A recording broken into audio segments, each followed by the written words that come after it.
کہ حسین کے گھر والوں کو شہادت کی اتنی جلدی پڑی ہے؟ سبحان اللہ، انہوں نے یہ تو کہہ دیا اتنی جلدی پڑی ہے، لیکن یہ تو حسین کے گھر والے ہی جانے کہ نانا جان آب کوثر کا پیالہ لیے ہوئے کھڑے ہیں کہ جب میرا نواسا شہید ہو تو میں اسے اپنے ہاتھوں سے آب کوثر کا پیالہ پلا دوں تاکہ اس کی تشنگی بجھ جائے۔ میرے دوستو، تو حضرت علی اکبر جب میدان کارساز میں پہنچے تو لوگ دیکھ کر کہنے لگے کہ ارے ابھی تو تم بچے ہو، واپس چلے جاؤ، اور تمہارا چہرہ تو نور سے معمور ہوا پڑا ہے، ارے آپ کے چہرے سے تو نیلا نور ٹپک رہا ہے، آپ کیوں شہید ہونے کے لیے آ گئے؟ آپ چلے جاؤ، ہمیں تمہاری جوانی پر ترس آ رہا ہے۔ میرے دوستو، حضرت علی اکبر نے ارشاد فرمایا، ارے ظالمو، میری جوانی پر ترس کھا رہے ہو، جس کا تم کلمہ پڑھتے ہو، ارے جس کی تم امت میں پیدا ہوئے ہو، رب تعالیٰ نے جس کے صدقے میں تمہیں پیدا کیا کہ چاند سے آلہ تسیبی رہے وہ، تیگ کیا خود ہی شمشیر ہے وہ، اور جو بدل جا تقدیر ہے وہ، آ رہے ہیں وہ قرآن والے، جو بدل جا تقدیر ہے وہ، آ رہے ہیں وہ قرآن والے۔ اور شاعر اسلام نے لکھا ہے کہ فاطمہ بی کے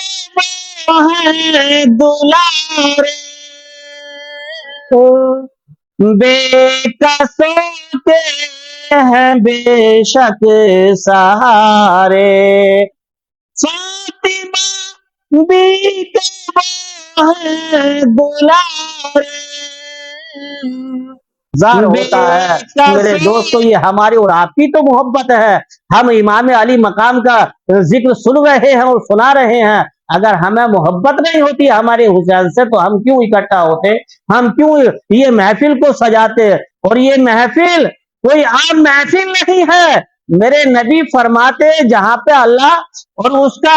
رسول کا ذکر ہوتا ہے وہاں میں خود موجود ہوتا ہوں، سبحان اللہ، وہاں میں خود موجود ہوتا ہوں۔ اور صحابہ اکرام اور علماء اکرام فرماتے کہ جس جگہ پر اللہ اور اس کے رسول کا ذکر ہوتا ہے اور ان کے نیک بندوں کا ذکر ہوتا ہے، میرے دوستو رب کے نیک بندوں کا ذکر ہوتا ہے، تو وہ جگہ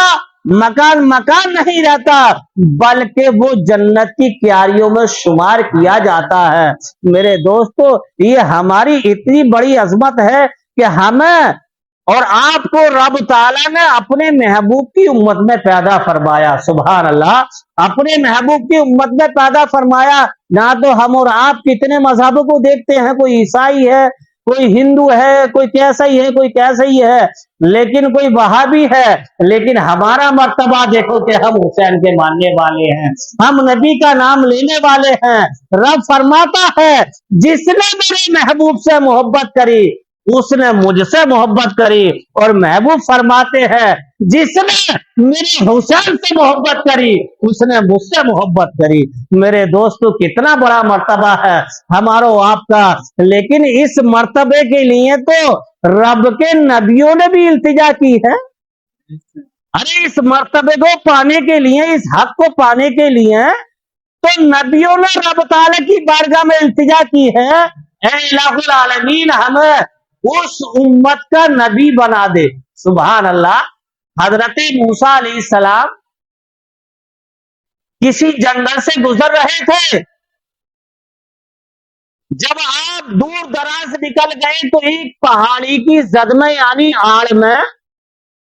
ایک اللہ کا نیک بندہ نماز کو ادا کر رہا تھا، اور اس کے پاس کچھ چند کھجوریں تھیں اور ایک وضو کرنے کے لیے لوٹا تھا یعنی پانی کے لیے، اور جس جگہ پر وہ نماز پڑھتا تھا ناک اور پیشانی اس کی پتھر پر لگتی تھی، تو اس جگہ اتنا گہرا گڈھا ہو گیا تھا کہ جو ایک بدنا پانی اس کے اندر سما جائے، یعنی اتنا گھس گیا تھا وہ پتھر۔ حضرت موسیٰ علیہ السلام نے جب اس شخص کو دیکھا، اللہ کے نیک بندے کو دیکھا، اکیلے تنہا تھے، اللہ کا نبی سیر کرنے کے لیے گئے تھے، جب دیکھا کہ اللہ کا نیک بندہ اور اس جگہ پر نماز پڑھ رہا ہے، جب پیشانی کی جگہ جو ہے نظر ڈالی جگہ، تو وہاں دیکھا کہ پیشانی کی جگہ اور ناک کی جگہ اتنا گہرا گڈھا ہو گیا پتھر میں گھس کے، جو ایک لوٹا یعنی بدنا، اس زمانے میں بدنے ہوا کرتے تھے گھر کے، اس زمانے میں تو ایک بدنا پانی اس کے اندر سما جائے، اتنا گہرا گڈھا ہو گیا گھس گھس کے پیشانی سے اور ناک کی ہڈی سے۔ تو حضرت موسیٰ علیہ السلام نے ارشاد فرمایا کہ اللہ کے نیک بندے، دعا سلام کی آپ نے، کہ یہ تو بتاؤ کہ تم یہاں پر کتنے برسوں سے یا کتنے دنوں سے، کتنے سالوں سے عبادت کر رہے ہو؟ تو اس اللہ کے نیک بندے نے عرض کیا کہ موسیٰ کلیم اللہ کے کلیم، مجھے یہاں پر 400 برس ہو گئے ہیں رب تعالیٰ کی عبادت کرتے ہوئے، اور ایک ہی جگہ میں رب تعالیٰ کی یعنی عبادت کر رہا ہوں 400 برس سے۔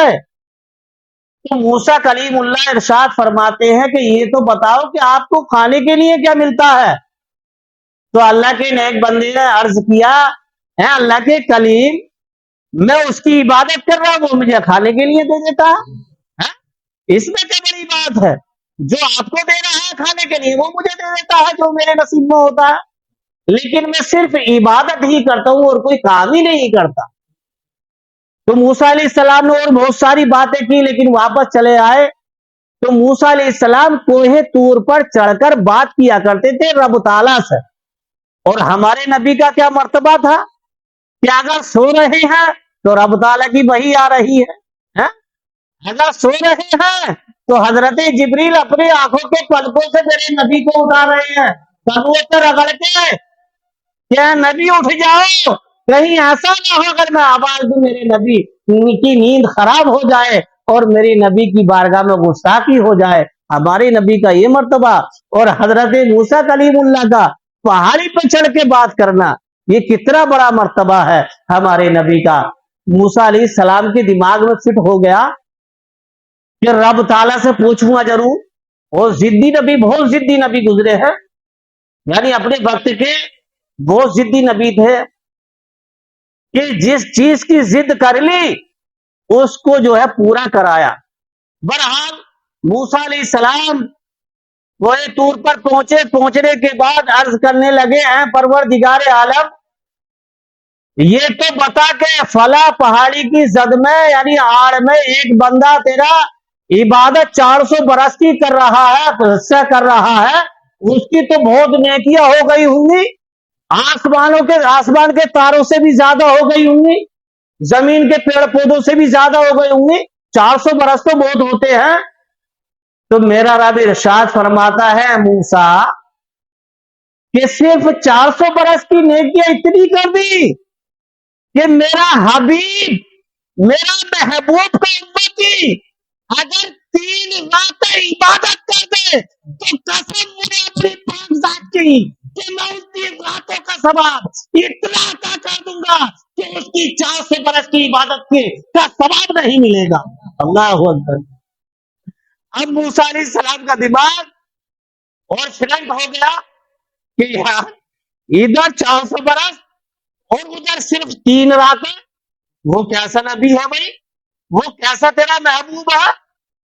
کہ 400 برس زیادہ ہے یا صرف 3 راتیں زیادہ ہیں؟ اے رب تیری رحمت ہے۔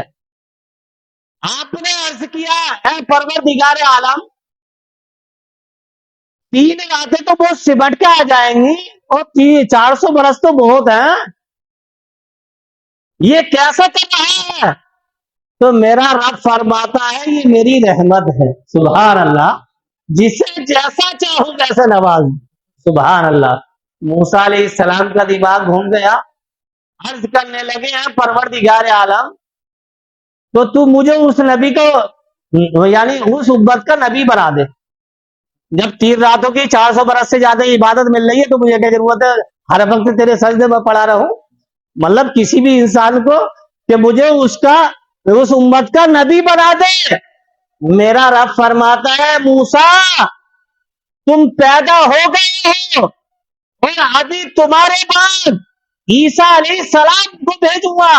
ان کے بعد میں اپنے محبوب کو بھیجوں گا. سبحان اللہ. ابھی بہت وقت ہے. تو موسیٰ علیہ السلام کا دماغ آگے بڑھتا ہے, اے رب چل نبی نہیں بنا رہا تو مجھے صحابی بنا دے, اس نبی کا امتی کا یعنی اس نبی کا صحابی بنا دے. میرا رب فرماتا ہے موسیٰ تم صحابی بھی نہیں بن سکتے. موسیٰ علیہ السلام کا دماغ سے ایک نیچا آیا, ارے مجھے نبی نہیں بنا رہا, صحابی نہیں بنا رہا تو مجھے ولی بنا دے.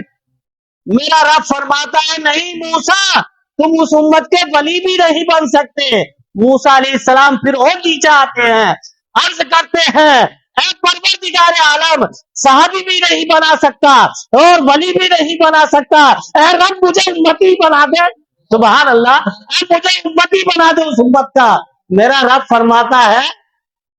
کہ اے موسیٰ امتی تو تم ہو, اے موسیٰ امتی تو تم ہو کیونکہ میں نے اپنے نبی کے صدقے میں پیدا کیا ہے ہر جہان کو, اور اگر اپنے محبوب کو میں پیدا نہیں کرتا, اپنے محبوب کو دنیا میں نہیں بھیجتا تو موسیٰ میں تمہیں بھی پیدا نہیں فرماتا. دماغ اور آگے پہنچ گیا, اے رب اتنا بڑا مرتبہ ہے تیرے محبوب کا کہ تم مجھے بھی پیدا نہیں کرتا, یا ہاں میں تجھے بھی پیدا نہ کرتا. موسیٰ علیہ السلام عرض کرتے ہیں پروردگار عالم اتنا بڑا مرتبہ تیرے محبوب کا. میرا رب فرماتا ہے اے موسیٰ تو چیز کا ہے اور یہ دنیا کا چیز ہے, میں اپنی وحدانیت کا بھی اعلان نہیں کرتا, میں اپنے آپ کو خدا کہلانے کے لیے بھی نہیں رکھتا اگر اپنے محبوب کو پیدا نہیں فرماتا. حد کر دی. جب موسیٰ علیہ السلام نے یہ آخری جملہ سنا کہ رب نے فرما دیا کہ میں اپنے آپ کو خدا بھی نہیں کہلواتا, تو حد ہو گئی. یہ موسیٰ علیہ السلام کو پتا چلا کہ محبوب جو ہے وہ رب کے بہت قریب ہے. پتا چلا کہ جب لا الہ الا اللہ رب کا نام ہے تو محمد رسول اللہ اس کے محبوب کا نام ہے. قربان جائی میرے دوستو, جب پتا چلا اے موسیٰ یہ تو تم ہو, تمہارے باپ کی خطا تک کو تو میں نے معاف نہیں کیا, جب تک میرے محبوب کا وسیلہ نہیں لیا. ارے 350 برس تمہارے باپ جنگلوں میں پہاڑیوں میں روتے رہے اور جھاڑیوں میں روتے رہے, لیکن میں نے ان کی خطا کو معاف نہیں کیا. 350 برس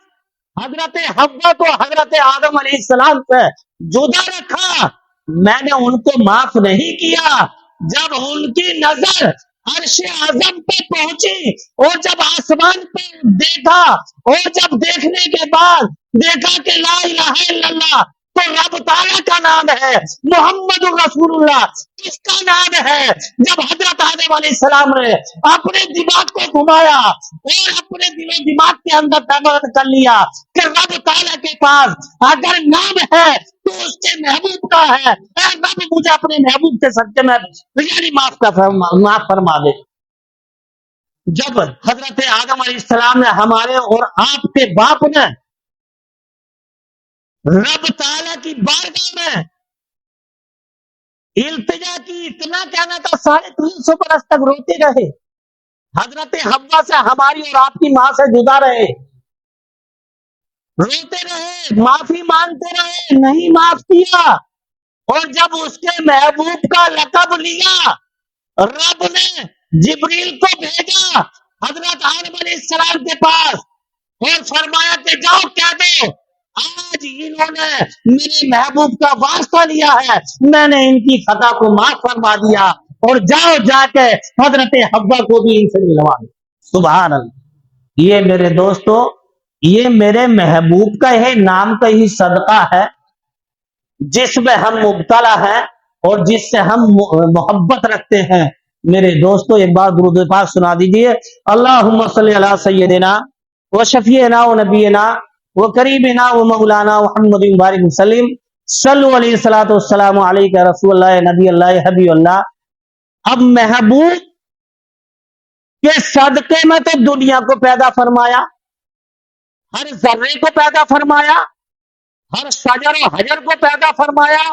ہر فرشتے کو پیدا فرمایا, دریا کو, ندیوں کو, پیڑ پودوں کو, چڑی پرندوں کو, سارے جانوروں کو رب تعالیٰ نے اپنے محبوب کے صدقے میں پیدا فرمایا. اب اسلام کو جو زندہ رکھا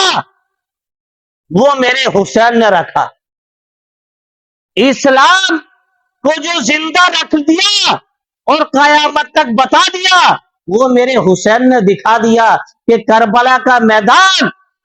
اگر آ جائے تو وہ نبی کا نواسہ پیچھے نہیں ہٹے گا,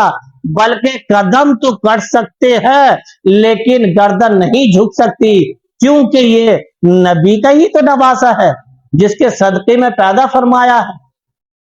ارے جس علی اکبر کا ذکر کیا, نبی کے پردہ کرنے کے بعد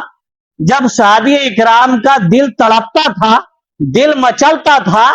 دل جو ہے بے چین ہوتا تھا, نبی کی محبت میں, نبی کے عشق میں, نبی کا دیدار کرنے کے لیے, نبی کی زیارت کرنے کے لیے, نبی کا تصور ان کے دل میں گھٹتا تھا کہ ہم نبی کا دیدار کریں, نبی کو دیکھے ہوئے, نبی کی زیارت کرے ہوئے بہت دن ہو گئے ہیں. تو میرے دوستو امام حسین کے بیٹے حضرت علی اکبر کے پاس جایا کرتے تھے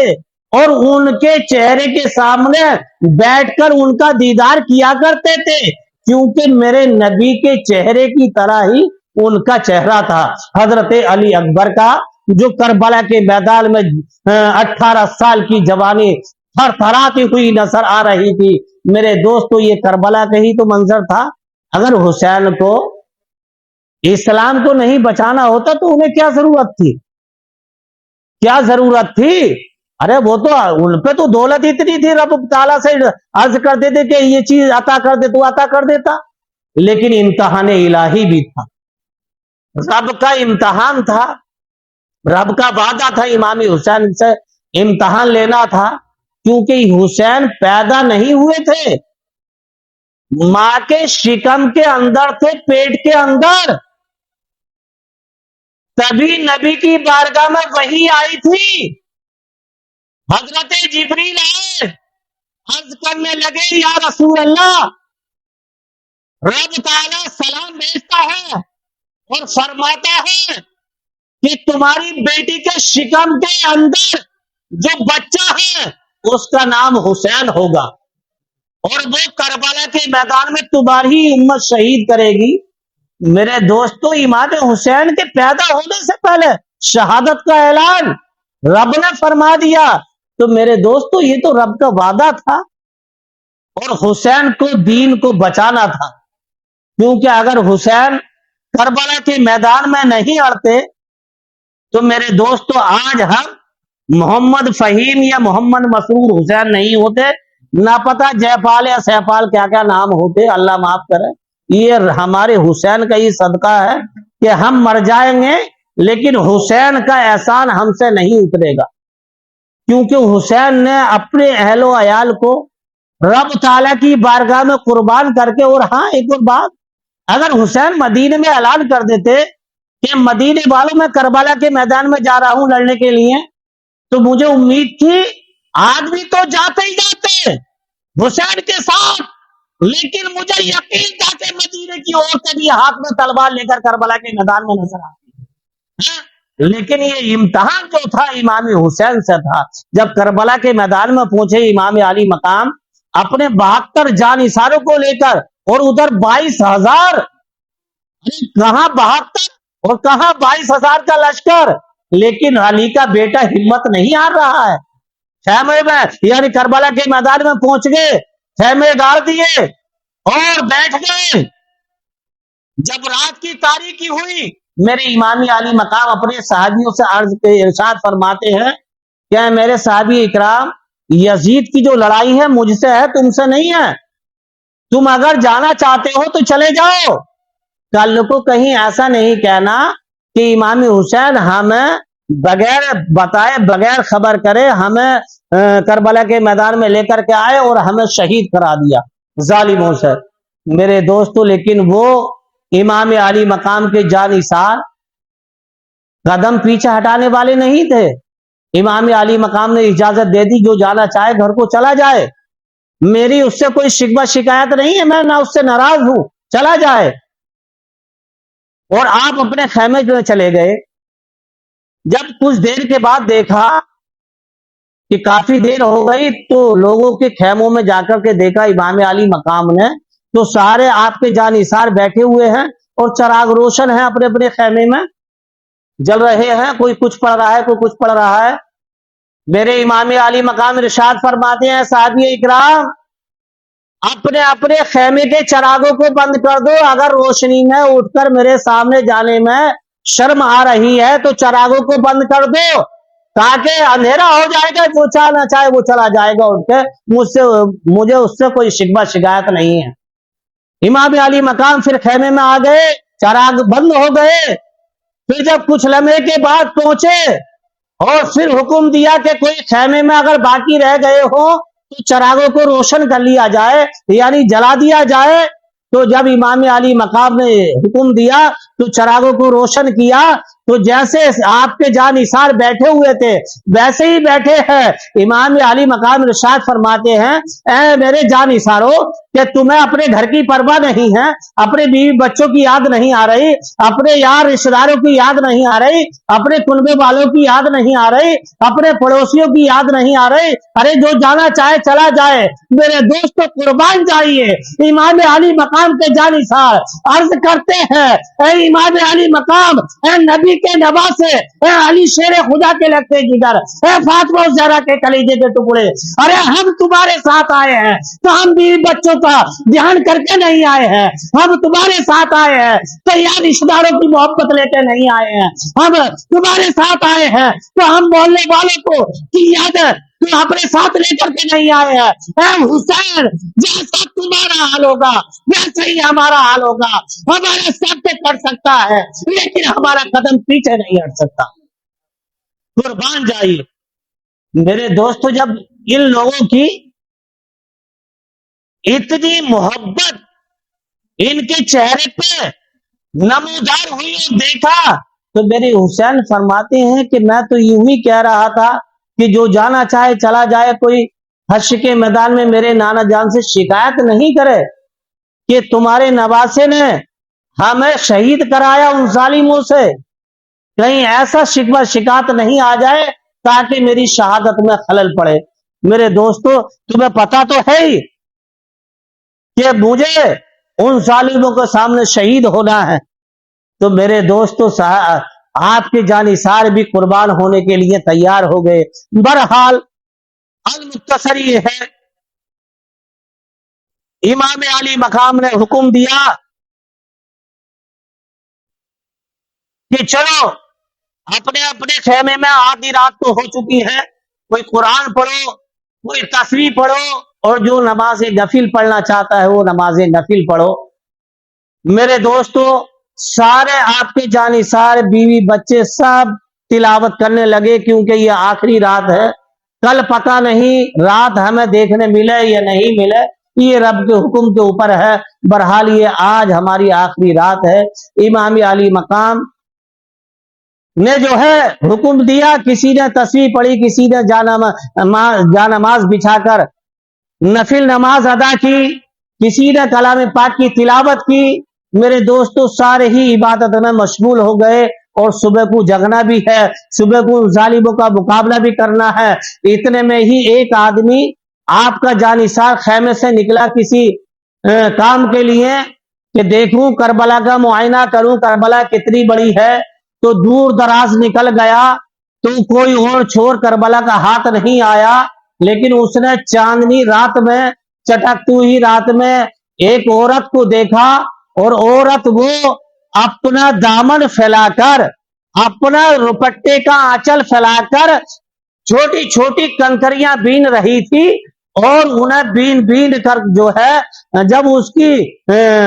جو یعنی گود بھر جایا کرتی تھی، آنچل بھر جایا کرتا تھا، تو اسے دور جا کر جھاڑیوں میں ڈال کے آیا کرتی تھی۔ جب اس نے بہت دیر ہو گئی، کئی بار آتی رہی جاتی رہی، بین بین کے ان میں ڈالتی رہی، میرے دوستو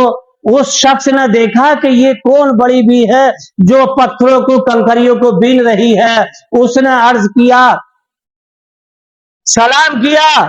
اور عرض کیا کہ بڑی بھی یہ تو بتاؤ کہ آپ کنکریاں کیوں بین رہی ہو اور جھاڑیوں میں ڈال کے کیوں آ رہی ہو، کیوں اکٹھا کر رہی ہو؟ میرے دوستو اس بڑی بھی نے ارشاد فرمایا، اے بیٹے کل کو یہاں پر میرا لختے جگر کربلا کے میدان میں شہید ہوگا، 72 زخم لگے ہوں گے اور اس کا جسم چور چور ہوگا، کہیں ایسا نہ ہو یہ کنکری میرے لختے جگر کے زخم کے اندر پہنچ جائے اور اسے تکلیف پہنچائے اور اس کو جو ہے تکلیف پہنچائے، اس لیے میں ان کنکریوں کو بین بین کر جھاڑیوں میں پھینک کر کے آ رہی ہوں۔ اس نے یہ نہیں پوچھا کہ تیرا بیٹا کون ہے، ارے ادھر تو 22,000 کا لشکر اور ادھر یعنی 72 جانثار، دوسرے یہ نہیں پوچھا تیرا بیٹا کون ہے، خاموش ہو کے آ گیا دعا سلام کر کے اور حسین کی بارگاہ میں بیٹھ گیا، عرض کرنے لگا کہ امام علی مقام ابھی ابھی میں ایک عورت سے مل کر آ رہا ہوں دعا سلام کر کے کہ وہ چھوٹی چھوٹی کنکریاں بڑی بڑی کنکر پتھر بین کر اور جھاڑیوں میں ڈال کر آ رہی ہے اور یہ کہہ رہی ہے کہ کل میرا بیٹا یہاں پر شہید ہوگا اور اس کے جسم پر 72 جانثار ہوں گے، یعنی 72 زخم لگے ہوں گے، تو اس وقت میرے بیٹے کے جسم میں یہ کنکری نہیں چپ جائے، اس لیے بین کر پھینک کر آ رہی ہوں۔ تو میرے حسین کی آنکھوں میں آنسو آ گئے، رونے لگے۔ آپ کے جانثار نے عرض کیا ہے امام علی مقام وہ عورت کون ہے جو آپ کی آنکھوں میں آنسو آ گئے، آپ کے آنکھوں سے آنسو ٹپکنے لگے، یہ تو بتاؤ۔ میرے حسین ارشاد فرماتے ہیں، ارے میرے جانثار وہ کوئی اور نہیں ہے بلکہ وہ میری ماں ہے، وہ میری ماں ہے، کیونکہ 72 زخم میرے جسم پر لگیں گے اور 72 زخم لگ کر میں تب گھوڑے سے نیچے آؤں گا، اس لیے جو ہے وہ میری ماں ہے، وہ کنکریاں بین رہی ہے۔ اللہ اکبر۔ میرے دوستو صبح نمودار ہوتی ہے، کربلا کا میدان سجتا ہے اور ایک ایک کر کے امام علی مقام اپنے جانثاروں کو بھیجتے چلے جاتے ہیں۔ المختصر یہ ہے کیونکہ 11 بج چکے ہیں، امام علی مقام نے اپنے جانثاروں کو ایک ایک کر کے قربان کرتے چلے گئے رب کی بارگاہ میں اور نذرانہ پیش کرتے چلے گئے کہ اے رب تو راضی ہو جا، اے رب تو راضی ہو جا، جس حال میں تو رکھے گا اسی حال میں ہمیں رہنا پڑے گا، اے رب تو راضی ہو جا۔ حضرت امام علی مقام جب اکیلے تنہا رہ گئے، حضرت زین العابدین رہ گئے۔ میرے دوستو حضرت زین العابدین اپنے بستر سے لڑکھڑاتے ہوئے اور اپنے والد محترم کی بارگاہ میں پیش ہوتے ہیں، عرض کرنے لگتے ہیں، اے والد محترم اب کربلا کے میدان میں شہید ہونے کے لیے کوئی باقی نہیں ہے، اب جو ہے آپ ہے یا میں ہوں، میں چاہتا ہوں کہ میں کربلا کے میدان میں آپ سے پہلے شہید ہوں۔ لیکن امام علی مقام نے ارشاد فرمایا، نہیں بیٹا، میں نے اپنے بچوں کا، اپنے جانثاروں کے، اپنے بھانجوں کا لاشوں کو اٹھا اٹھا کر اکٹھا کر دیا ہے، اے بیٹے تمہارے اندر اتنی طاقت نہیں ہے کہ تم حیدری تلوار کی جھونک سنبھال سکو۔ لیکن میرے دوستو حضرت زین العابدین تڑپ جاتے ہیں الگ میں، باپ کی محبت میں اور اپنی شہادت کا جام پینے کے لیے، لیکن حضرت زین العابدین جیسے ہی تڑپے، حضرت امام علی مقام نے ارشاد فرمایا نہیں بیٹا،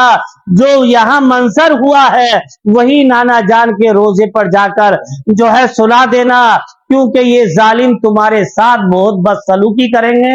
بہت بے عزتی کریں گے، اور ہو سکتا ہے یہاں تک کہ تمہاری ماں اور تمہاری پھوپھی کے سر سے دوپٹے کو بھی اتار لیں۔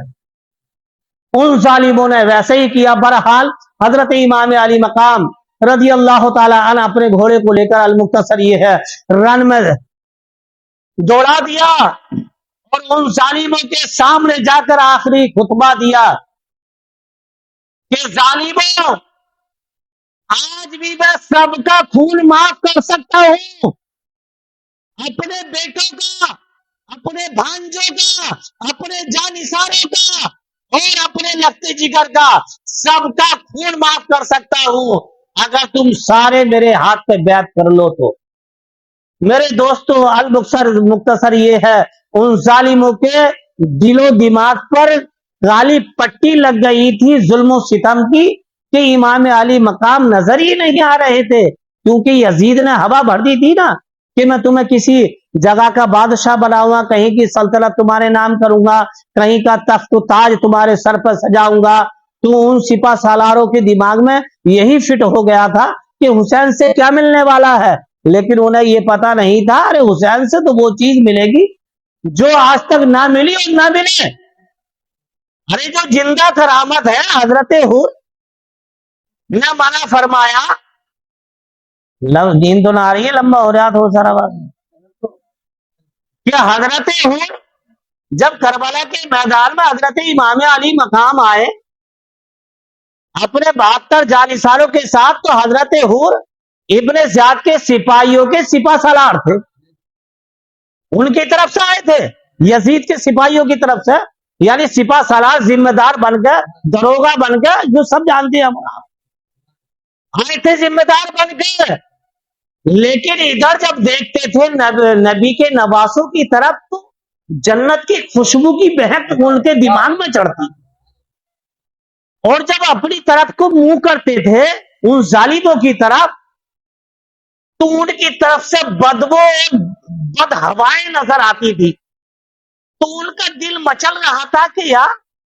حسین کو ہم شہید کرنے آئے ہیں، اور نبی کا نواسا، کوئی لگے تگے کا نہیں، کوئی یار رشتہ دار نہیں، بالکل عالم قریب نبی کا نواسا، جس نے اپنے محبوب کے صدقے میں ہمیں پیدا فرمایا، یعنی رب کو ان کو ایمان دینا تھا اور ظلم و ستم کی پٹی ہٹانی تھی، کہ اگر ظالموں میں تم میں سے ہی ایک ایسا پھول نکال دوں گا کہ سارے دیکھتے رہ جاؤ گے، یہ سارے دیکھتے رہ جاؤ گے کہ دیکھو کس طرح سے حور جا رہا ہے حسین کی طرف۔ تو حور کے دماغ میں یہ آیا کہ یار ادھر حسین کی طرف کی جو ہوائیں آ رہی ہیں، ان کی طرف سے تو ایک طرح طرح کی مہک آ رہی ہے، خوشبوئیں آ رہی ہیں، طرح طرح کی جو ہے مہک کے نظارے مل رہے ہیں دیکھنے کے لیے، اور ٹھنڈی ہوائیں آ رہی ہیں تپتی ہوئی ریت پر۔ جیڑ بیساکھ کے زمانے میں تپتی ہوئی ریت پر ہواؤں میں بھی اگر ہم تم دیکھیں دوپہری میں، تو آگ کیسے تلملے نظر آتے ہیں، لیکن جب حور دیکھتے تھے تو پھولوں کی مہک نظر آتی تھی۔ ارے حور نے دیکھا کہ یار یہ تو دنیا کی دولت ہے، اگر ہم نے مالیہ یزید نے میرے سر پہ تاج سجا دیا، کہیں کا کسی ملک کا بادشاہ بنا دیا، تخت و تاج میرے نام کر دیا، کچھ دنوں رہوں گا، 10 سال 5 سال 20 سال، پھر اس کے بعد تو موت آنی ہے، اس کے بعد حشر کیا ہوگا؟ پھر بھی تو نبی کے بارگاہ میں جو ہے پیش ہونا پڑے گا، پتا چلے گا کہ نبی کے نواسے کو کاٹنے والے ہیں گے، ان کا کیا کیا جائے؟ تو جن کا ٹھکانہ تو جہنم ہے۔ حضرت حور کے دماغ میں آیا کہ یار چلو حسین کو سمجھائیں گے، یعنی دماغ میں ایک دم بیٹھا ان کے کہ یار حسین کو سمجھائیں گے، اور میں حسین سے محبت بھی رکھتا ہوں، دعا سلام بھی ہے میری، کہ چلو سمجھائیں، وہ اپنی فوج کو لے کے واپس چلے جائیں، ذرا سارے تو 72 جانثار ہیں جس میں عورتیں بھی ہیں اور بچے بھی ہیں، کہ چلو انہیں سمجھائیں وہ چلے جائیں، ان سے 22,000 سے نہ لڑیں تو بہتر ہے۔ حضرت حر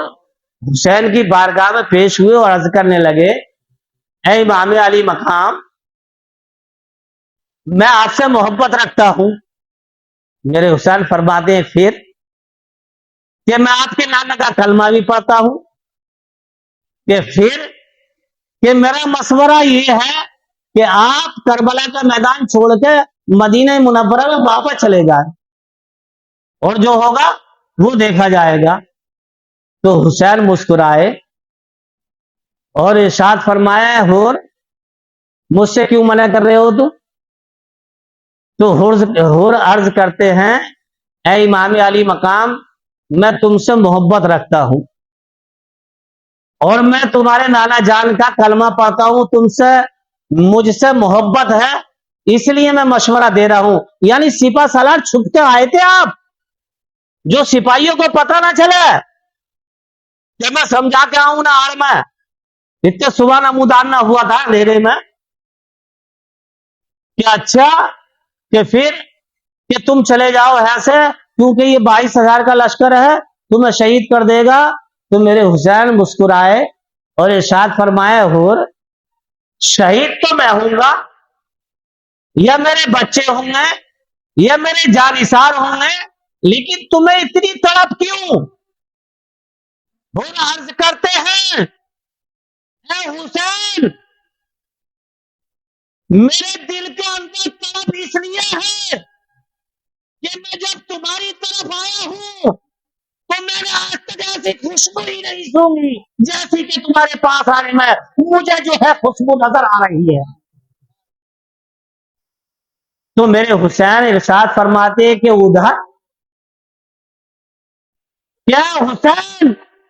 ادھر آتا ہوں تو میرے دل کو سکون ملتا ہے، اور جب اس یزید کی فوج کی طرف جاتا ہوں تو میرے دل کے اندر ایک آگ ببولا یعنی گھبراہٹ نکلتی ہے، اس لیے میں تمہیں سمجھا رہا ہوں۔ تو میرے حسین ارشاد فرماتے کہ ہو سمجھانے مجھے آئے ہو، تم خود سمجھو۔ سبحان اللہ، کہ تم خود سمجھو۔ حسین نے اتنا کہا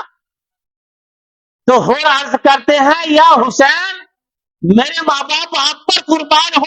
میں کیا سمجھوں؟ میں سمجھ رہا ہوں تبھی تو آپ کی بارگاہ میں آیا ہوں۔ سبحان اللہ، کہ تبھی تو آپ کی بارگاہ میں آیا ہوں۔ تو میرے حسین فرماتے ہیں کہ یہ فیصلہ بھی تم خود کرو گے، میں نہیں کروں گا، کیونکہ انہیں پتا تھا حسین کو کہ حور کے دل کے اندر رب تعالیٰ نور پیوست کر رہا ہے اور ان کے دل و دماغ سے ظلمت کو نکال رہا ہے، کیونکہ حسین کو ضرورت نہ تھی، یہ محبوب اور محیط کی محبت تھی۔ رب تعالیٰ حور کے دل و دماغ کے اندر اپنے رحمت کا نور پیوست کر رہا تھا اور حور مسکرا کر اس نور کو دیکھ رہے تھے۔ سبحان اللہ۔ حور عرض کرتے ہیں اے حسین میرا دل تو نہیں کر رہا تمہارے پاس سے جانے کے لیے۔ سبحان اللہ، قربان جائیے کہ میرا دل نہیں کر رہا ان ظالموں کی طرف جانے کے لیے، کیا کروں؟ یزید نے مجھے سپاہ سالار جو بنا دیا، یعنی ذمہ دار تو بنا دیا، کیا کروں؟ میرے حسین فرماتے یہ فیصلہ بھی تم کرو گے، میں نہیں کروں گا، تم جانو تمہارا کام جانا، کیونکہ وہ تو مسکرا کر دیکھ رہے تھے، انہیں تو حال ہے تھوڑی دیر میں بھی میرے پاس، ان سے اگر میں کہوں تو یہ کہیں ایسا نہ ہو لیک کرے کہ حسین نے مجھ سے کہا تھا میری فوج میں آ جاؤ، لیکن میرے حسین فرماتے یہ بھی تم جانو۔ بہرحال سبحان اللہ، حور نے سمجھایا، میرے حسین مسکراتے رہے، عرض کیا، ارشاد فرمایا حور شہید میں ہوں گا، گھبراہٹ تمہیں ہو رہی ہے، اس کی وجہ کیا ہے؟ تو حور عرض کرتے ہیں یا حسین اس لیے گھبرا رہا ہوں کہ کل حشر کا میدان بھی سجے گا، کل نفسی نفسی کا عالم بھی ہوگا، کل نہ ماں بیٹی کی ہوگی نہ بیٹا باپ کا ہوگا، کوئی کسی کا نہیں ہوگا، جب کوئی کسی کا جب دنیا میں نہیں ہو رہا تو عرش کے مدار میں کیسے ہوگا؟ اے حسین، اگر میں تمہارا دامن پکڑوں گا تو مجھے امید ہے میری دنیا بھی ہوگی، میری آخرت بھی ہوگی، میری جنت بھی ہوگی، میرا آب کوثر بھی ہوگا، اور سب سے بڑی رحمت کے تمہارا نانا جان میرے سب یعنی تمہارے نانا جان کے سائے میں کھڑا ہوں گا۔ سبحان اللہ۔ تو میرے حسین فرماتے یہ بھی تم جانو، سبحان اللہ، کہ یہ بھی تم جانو۔ حضرت حر نے جب سارے سوال رکھ دیے،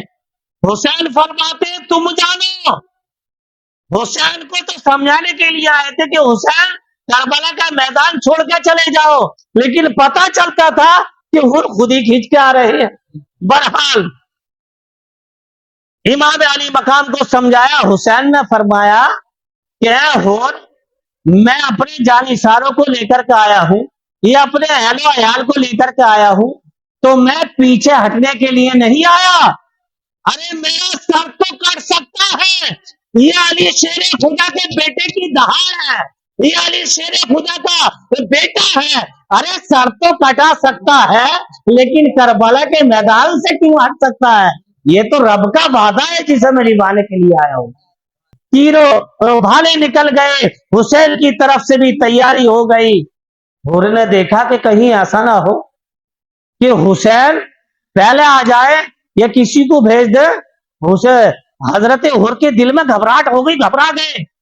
کہ یار ایسا بھاگ، کہیں ایسا نہ ہو ان ظالموں کی دلدل میں پھنس کر تو بھی جہنمی ہو جائے، دنیا میں بھی رسوا ہو جائے اور حکمہ میں بھی رسوا ہو جائے، دنیا میں بھی جلالت ملے اور آخرت میں بھی دوزخ ملے۔ حر کے دل و دماغ کے اندر جب یہ ڈر بیٹھ گیا، رب کی محبت پیوست ہو گئی، حسین کی محبت پیوست ہو گئی، آپ نے اپنے گھوڑے کو ایڑ لگائی اور اس خندق کو کود کر اور حسین کی بارگاہ میں جا کر گر اور عرض کرنے لگے، یا حسین، اب مجھے سب سے پہلے رن میں جانے کی اجازت دے دو تاکہ ان ظالموں کا میں مقابلہ کر لوں۔ میرے حسین ارشاد فرماتے ہیں، حر ابھی کچھ ٹائم پہلے تو مجھے سمجھا رہے تھے، تم تو ساری گدی کو ہی چھوڑ کے بھاگی ہے، ارے تم بادشاہ نہیں بنو گے کہیں کے، سر پر تاج نہیں سجاؤ گے، ہاں؟ کیوں واپس آ گئے؟ تو حر نے عرض کیا، اے امام علی مقام، وہ تو پتا نا تاج سجے کہ نہیں سجے، تخت تو ملے یا نہیں ملے، بادشاہت ملے کہ نہیں ملے، لیکن مجھے اتنا بھروسہ ہو گیا، اتنا یقین ہو گیا، جس نے حسین کے دامن کو پکڑ لیا اس کے سر پہ تاج سج گیا، اسے تخت مل گیا، اسے بادشاہت مل گئی، اسے جنت کا پروانہ مل گیا۔ میرے دوستو قربان جائیے حسین یعنی حضرت حر کی محبت پر، کہ شاعر اسلام نے لکھا ہے کہ ایک نعرہ حر کا تھا جو فوج شام سے نکلا، کہ ایک نعرہ حر کا تھا جو فوج شام سے نکلا، کہ دیکھو یوں نکلتے ہیں جہنم سے خدا والے۔ میرے دوستو یہ حر کا تم تو ہمارے ذمہ دار تھے، ہمارے داروغہ تھے، ادھر کیسے پہنچ گئے کہ تمہیں تاج نہیں چاہیے، تخت نہیں چاہیے، کہیں کی ملکیت نہیں چاہیے، کہیں کی بادشاہت نہیں چاہیے؟ حضرت حر نے ارشاد فرمایا، ارے ظالمو، آج بھی اندھے ہو اور قیامت تک اندھے رہو گے۔ ارے یہ دیکھو، یہ شیر کہاں سے سچ کے آیا ہے اور کس کا امامہ اڑ کے آیا ہے؟ یہی تو تاج ہے، یہی تو تخت ہے جس سے سوار ہو کر کے آیا۔ ارے ظالمو، میرے سر پہ تو تاج سج گیا ہے، ارے یزید کا تو دھوکے کا تاج تھا اور یہ حقیقت کا تاج ہے جو میرے سینے پہ یعنی سر پہ سج رہا ہے۔ سبحان اللہ۔ المختصر یہ ہے، حضرت حر نے اپنی حیدری تلوار کو نکالا اور امام علی مقام کی طرف سے لڑنے لگے، ظالموں کو کاٹتے چلے جا رہے تھے، نست و نابود کرتے چلے جا رہے تھے۔ جب حضرت حر تھک گئے کاٹتے کاٹتے اور ان کے اوپر وار نہیں ہو رہا، ارے بڑا تو بڑا ہی ہوتا ہے، یہ ہم اور آپ سب جانتے ہیں، اس کے بڑے کے دورے کو تو ویسے بھی جاتے ہوئے ڈر لگا دروگا کے دورے کو، اور وہ تو دروگا تھے ان کے، لیکن ڈر رہے تھے، سپاہی وار تو کر رہے تھے، ڈر رہے تھے، لیکن وہ تلوار گھما رہے تھے، وہ کاٹتے چلے جا رہے تھے۔ جب تھک گئے حضرت امام علی مقام کی طرف کو گھوڑے کو دوڑا دیا حضرت حر نے، اور امام علی مقام کی بارگاہ میں عرض کرتے ہیں امام علی مقام اب میرا آخری سلام ہے، اب میں واپس نہیں آؤں گا، لیکن میرے حسین فرماتے ہیں حر تم رن کو چھوڑ کر کیوں آئے، ایسے نہیں چھوڑنا چاہیے۔ تو میرے حر عرض کرتے ہیں امام علی مقام سے کہ میں امام علی مقام یزید کی فوج کا سپہ سالار تھا، آپ سے کوئی وعدہ نہیں کیا تھا، آپ سے کوئی میں نے مشورہ نہیں کیا تھا، میں اپنی مرضی سے آپ کی بارگاہ میں آیا ہوں، لیکن مجھ سے ایک وعدہ کر لو، جب جنت میں جاؤ تو اس گنہگار کو واپس چھوڑ کے نہیں جانا۔ میرے حسین کی آنکھوں میں آنسو آ گئے، حضرت حر کو اپنی سینے سے لگایا اور ارشاد فرمایا کہ حر تم اکیلی ایسی طاقت ہو کہ جو سپاہ سالار کے یعنی سپاہیوں کے سپاہ سالار بنے ہوئے تھے، اور ادھر سے تم نے وہ جو بہادری سے کام کیا اور کام کرنے کے لیے جا رہے ہو، پہلی شہادت تمہاری ہے، تو میں تمہیں کیسے بھول جاؤں گا۔ بہرحال حضرت حر واپس چلے جاتے ہیں، وعدہ کیا اور واپس چلے گئے۔ المختصر یہ ہے حضرت حر نے اپنے زوہر دکھائے اس ظالم کو نشت و نابود کرتے چلے گئے۔ جب لوگوں نے دیکھا کہ یہ حضرت حر سپاہ سالار ہے، وہ طاقتور ہے، یہ ایسے قبضے میں نہیں آئیں گے، تو ان لوگوں نے ظالموں نے تیروں کی بوچھار کر دی۔ جب آپ کے جسم میں تیر چبھے، جسم زخمی ہوا اور چور چور ہوا، میرے دوستو آپ گھوڑے سے نیچے آنے لگے۔ حسین نے دیکھا کہ حضرت حر اب گھوڑے سے نیچے آنے لگے، زمین کی طرف آپ نے اپنے گھوڑے کو دوڑایا، ان ظالموں کو للکارا اور بھگایا۔ لیکن ایک اصول ہوتا ہے یعنی کسی بھی جنگ کا کہ اگر جنگ سے گھوڑے پہ سے کوئی سوار نیچے گر گیا تو اسے پھر کاٹتے نہیں تھے، مارتے نہیں تھے، کیونکہ وہ دیکھ لے تھے اب تو کہ بے جان ہو گیا۔ لیکن امام علی مقام کہ جو جانثار تھے ان ظالموں کے نے جو ہے امام علی مقام کے جانثاروں کے جسم پر گھوڑے دوڑائے، بہت ظلم و ستم کیا۔ بہرحال حضرت حر کے پاس امام علی مقام آئے، اور پہنچنے کے بعد حضرت امام علی مقام نے حضرت حر کو اپنی گود میں لیا اور آپ کے چہرے کو صاف کیا۔ حضرت حر نے عرض کیا سانسیں باقی تھی، اے امام علی مقام میں نے اپنا وعدہ پورا کر دیا، آپ اپنا وعدہ پورا کر دینا، کہیں مجھ گنہگار کو چھوڑ کے نہیں جانا۔ اے امام علی مقام میں اب اس دنیا سے رخصت ہوتا ہوں کہ لا الہ الا اللہ